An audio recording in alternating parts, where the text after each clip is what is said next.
Mary had grown accustomed to Sarah's self-centered behavior, but this time it had gone too far. Sarah always seemed to find a way to benefit from others without offering anything in return, and Mary was tired of being used. When Sarah suggested a trip to Costco, Mary hesitated, knowing it would likely end with Sarah expecting her to pay. Sarah's persistence was relentless. She always made it seem like it was no big deal. This time, she even got Mary's husband, Thomas, involved. Astonishingly, Thomas agreed to go along with Sarah's plans, leaving Mary stunned by his sudden support for Sarah. But Thomas had a plan of his own. Sarah had a habit of manipulating situations to her advantage, often using the kids to get her way. She'd make plans involving Mary's child before even consulting her, making it difficult for Mary to refuse. But this time, Thomas had a scheme in mind that would make Sarah face the consequences of her freeloading behavior. The day of the Costco trip arrived, and Sarah was in high spirits. She hopped into the car, acting as if everything was perfectly normal. As they entered the store, Sarah quickly began piling items into the cart, clearly without any intention of paying. When Mary suggested they separate their purchases, Sarah reluctantly took another cart, but continued adding items without hesitation. Sarah's behavior had always been predictable. She knew how to push boundaries without explicitly crossing them, relying on others' kindness to get what she wanted. Today, she was playing her usual game. But Mary and Thomas were ready. They had talked through every detail, and Mary felt a mix of nervousness and anticipation. It was time for Sarah to learn that her actions had consequences. At the checkout line, as expected, Sarah began fumbling through her bag. "Oh no, I must have forgotten my wallet," she said, her tone far too casual for someone who had just bought a cart full of groceries. Thomas looked at Mary and nodded. It was time to execute his plan. Mary handed her basket to Thomas and stepped away, pretending to answer a call. Meanwhile, Thomas also stepped out of the line, leaving Sarah alone with her overflowing cart. She was visibly confused, glancing around for them. The busy Costco crowd moved around her as she awkwardly tried to hold her place in line, clearly unsure of what to do next. Minutes turned into what felt like an eternity for Sarah. Her confusion turned into irritation as she scanned the crowd, hoping to spot Thomas or Mary coming back to rescue her. Instead, she was left standing there, the reality of her situation slowly dawning on her. People in line began to notice, their curious glances adding to Sarah's discomfort. After a while, Mary received a message from Sarah. "Hey, where are you? Come back. I need you to pay." Mary couldn't help but laugh. Sarah was still waiting, completely unaware that they had no intention of coming back to bail her out this time. Thomas and Mary walked out of the store together, their plan successfully unfolding.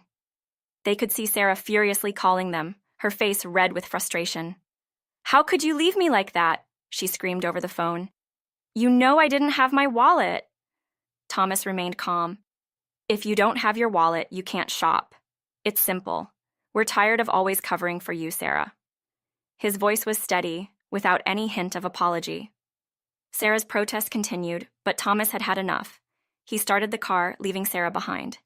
She ended up taking multiple buses to get home, and by the next day, word had spread throughout the neighborhood about what had happened. The other moms had been watching Sarah's behavior for a long time, and now they had something new to talk about. Jessica, one of the other moms, confronted Sarah when she came to complain at Mary's door. "Isn't that the story where you forced yourself into a promise and then expected others to pay again? You got what you deserved." Jessica's bluntness was both surprising and satisfying to Mary, who watched the exchange from her porch. Sarah's face flushed, and she left without another word. From that point on, her attempts to manipulate others became less frequent. The other moms, tired of her behavior, distanced themselves as well. There was an unspoken agreement among them that Sarah's tactics wouldn't be tolerated anymore. Her charm had worn off, and the reality of her selfishness was apparent to everyone. Mary, finally free from Sarah's constant demands, found herself closer to the other moms in the neighborhood. They began shopping together, each paying for their own items, and Mary felt a sense of peace she hadn't felt in a long time. The incident with Sarah had been a turning point, one that brought her closer to the people who truly valued her friendship, It wasn't just about Costco or paying for groceries, it was about respect. Mary realized that she had allowed Sarah's behavior to go unchecked for too long, always choosing to avoid confrontation. But seeing Thomas take a stand and knowing that she had supported his plan gave Mary a new sense of confidence. It was empowering to draw a line and enforce it. Thomas, too, seemed different after the incident. He had always been supportive, but this time his actions had made a tangible difference in their lives. When he saw Sarah trying to force her way into their plans, he had taken the opportunity to show Mary that they didn't have to be passive. They could take control, even in the face of someone as persistent as Sarah. The next few weeks were different. Sarah's presence in the neighborhood seemed to fade. She no longer showed up at gatherings uninvited, and the moms felt more relaxed during their meetups. The tension that had always accompanied Sarah's arrival was gone, replaced by a sense of camaraderie that hadn't been there before. Mary even found herself laughing more during their outings.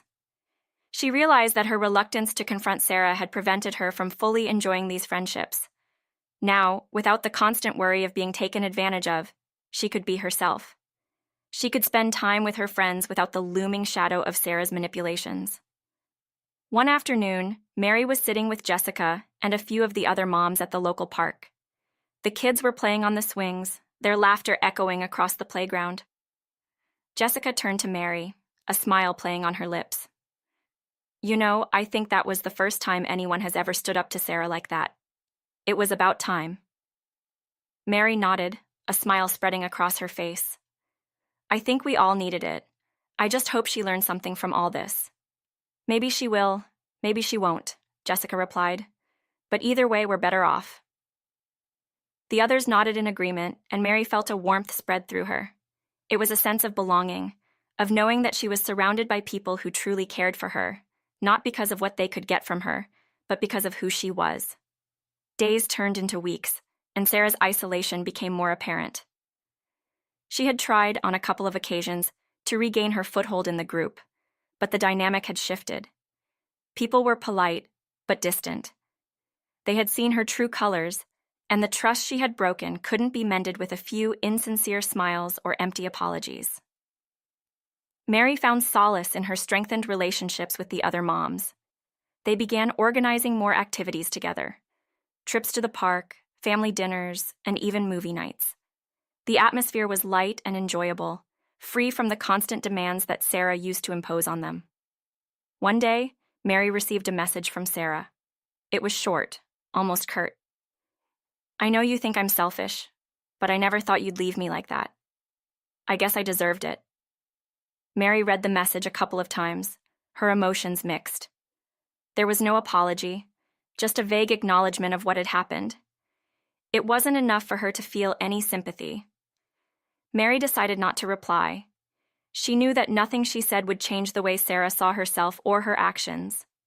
Instead, she focused on her own life, on her family, and on the friendships that had flourished in the absence of manipulation.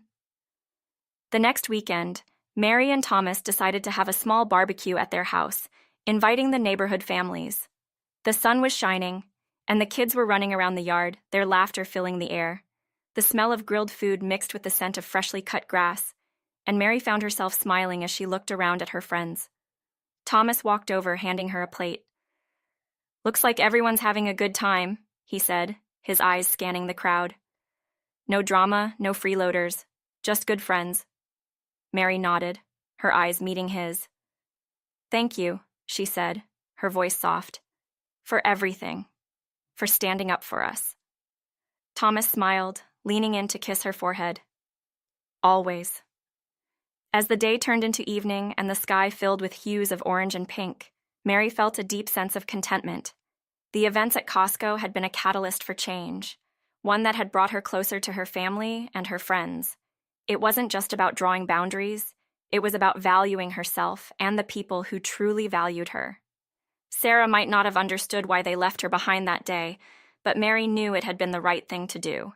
It was a lesson, for Sarah, for herself, and for anyone who thought that kindness meant being a doormat. True kindness was knowing when to say no, when to stand up for yourself, and when to walk away from those who only sought to take advantage of you. And as the stars began to appear in the darkening sky, Mary knew she had done just that. She had walked away from someone who didn't value her, and in doing so, she had walked towards something far more meaningful, a community of friends who cared, respected,